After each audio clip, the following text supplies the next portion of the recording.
open-world crime drama that almost missed its chance, Sleeping Dogs was set to be the third act of the true crime series, but was dropped by Activision and spent half a year in purgatory before being scooped up by Square Enix.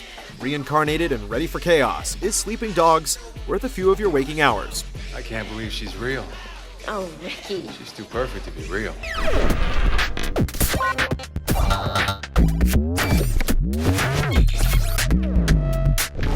OK，各單位準備。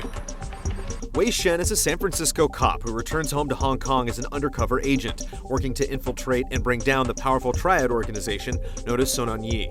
As he's pulled deeper into the criminal world, he soon finds his loyalties tested and his moral compass wavering. The game takes a lot of baby steps into the criminal underworld before it gets going, but about halfway through, things turn into something like a vaguely enjoyable freewheeling genre flick. But with all the major players actively trying to screw each other over, it's never quite clear who the Sleeping Dogs are intended to be. Dead Dogs may have been a more appropriate title. Oh, yeah, I speak English. I kind of guessed. Wei may play fast and loose with the rules, but Sleeping Dogs follow standard open-world procedure. You follow instructions and hit the waypoints, and the game gives you a steady stream of cutscenes leading up to the denouement. There are multiple threads here, but they don't always intertwine, and it sometimes feels like Wei is spinning his wheels as he waits for something to happen. Fortunately, what happens under the player's control tends to be a bit more interesting. You wanted results, and you can't get them sitting behind a desk, nose in a rulebook, with a stick up your ass.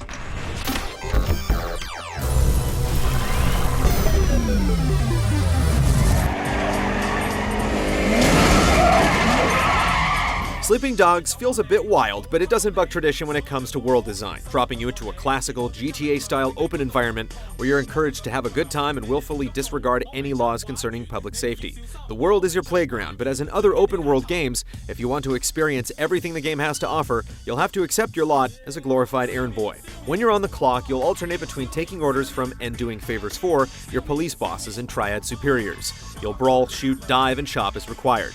Off the clock, you're free to cause mayhem or search for collectibles, perhaps kowtowing in front of mystical oriental health shrines in hopes some compassionate bodhisattva might bless you with a larger health meter. There's a lot to do here, and multiple upgrade paths ensure that you continually grow more powerful and gain new ways of interacting with the world. Wait, why don't you take King out in the town and show him around? Yeah, anytime. Gaining face by doing favors, winning races, and dating girls confers perks like a personal valet that delivers a car directly to your location. Completing missions and side activities like drug busts earns you experience toward triad and cop points you cash in for tricks of the trade. And you'll encounter a kung fu master who gives advanced martial arts lessons in exchange for rare animal statues. Okay, yeah, that'd be really great. Moment to moment, you can use your wardrobe to express yourself or get bonus experience, and stopping for a bite to eat or a massage will give you a temporary boost. Ricky, to blow off a little steam. It all goes down in a weirdly fictionalized Hong Kong that resembles a violent, supersized theme park. Might as well call itself Hong Kong Land. The concentrated layout makes for fast and fun commuting, but while real names are used, the geography is completely fabricated. And while you will hear a few Cantonese phrases, the official language is theatrical, heavily accented English. Ah, brother. So true, so true. Goofy humor, questionable authenticity, and a fuzzy sense of time and place cook up a soft-boiled caricature of a city that doesn't really jive with the hard-boiled storytelling. Even so, this substantial chunk of game world turns out to be a highly enjoyable place to tool around and cause mayhem.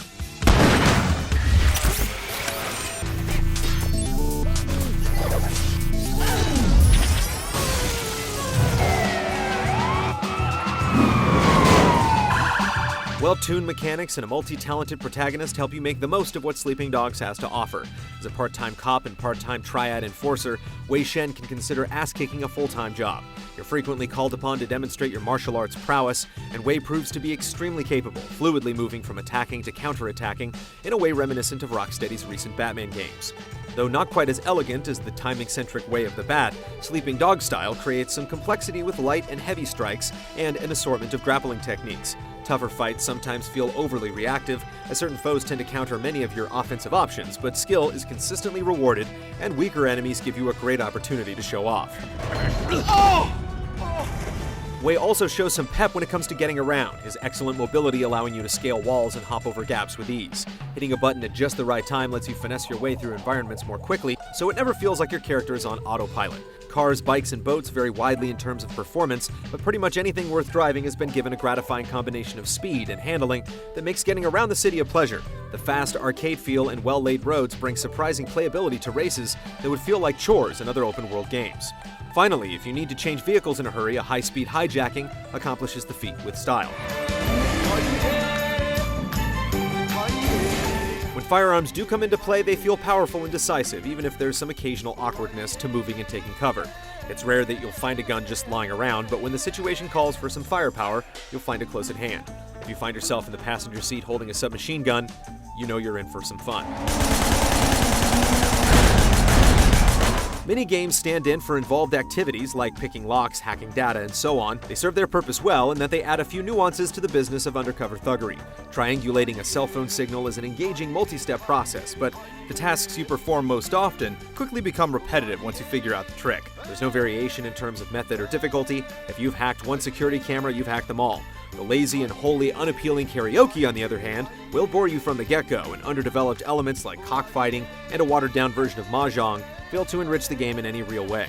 Speaking of dull moments, completing one-off dates with various girls in the game rewards you by marking the locations of the various types of secrets on your mini-map, sparing you the hassle of doing internet detective work or systematically combing the landscape in search of a jade rooster.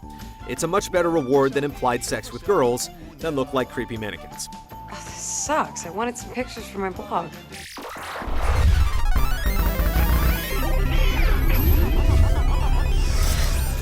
I need a car. At least on consoles, Sleeping Dog's looks are far from its strongest virtue. Convincing animation conveys power and pain and speed when action happens, but characters don't look very natural in cutscenes. And while there's a reasonable degree of urban hustle and bustle, identical characters and identical outfits can make you feel like you're in a city of clones. In contrast to the embarrassing histrionics of the supporting characters and extras, the core voice cast does a good job creating a TV drama atmosphere with a mostly average script. Thank you for showing me the light, officer. I want to give you a chance, Shen, but you have to work with me. The soundtrack is reasonably varied and accomplished, with some local flavor mixed in. The sound design is great when it comes to punches, explosions, and car engines, but Chinese opera-style sound effects found in the menus are irredeemably hokey. From tonight on, your partnership with Dog Eyes is done.